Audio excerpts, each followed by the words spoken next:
I said to the king, let the king live forever. Why shouldn't my face be sad, when the city, the place of my father's tombs, lies waste, and its gates have been consumed with fire? In these poignant words, we encounter Nehemiah, a man burdened by a deep and righteous sorrow.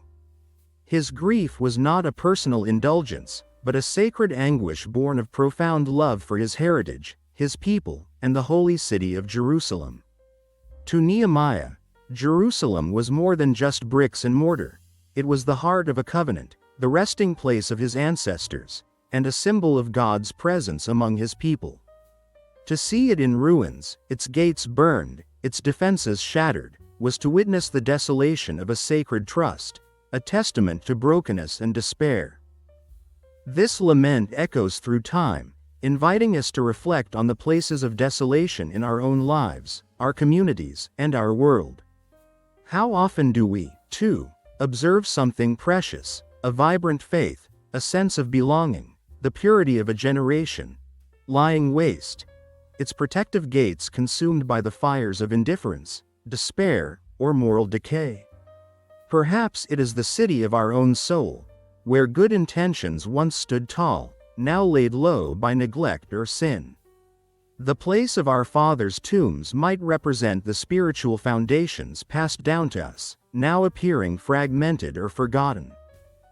Yet, Nehemiah's sorrow was not despair, it was the crucible of a divine calling. His honest expression of grief before the king was not an act of weakness, but a courageous plea, an opening for God to work. God often uses the deepest wounds of our hearts, the burdens that cause our faces to be sad, as the very impetus for his restorative work. Our lament, when offered with sincerity and faith, can become the fertile ground from which new hope and action spring forth. From the ashes of Nehemiah's profound grief rose the phoenix of faith-filled action. He didn't merely mourn, he prayed, planned, and eventually led the colossal effort to rebuild the walls of Jerusalem. His story reminds us that even in the face of overwhelming devastation, God's restorative power is at work. He is the God who raises valleys and makes crooked paths straight. He is the God who hears the cry of his people when their hearts break for what breaks his. Like Nehemiah, we are called to look upon the brokenness around us, and within us, not with despair, but with the steadfast hope that the God of all creation is also the God of all restoration. Our sorrow can be a seed, watered by prayer, tended by faith, and blossoming into action that contributes to God's ongoing work of renewal.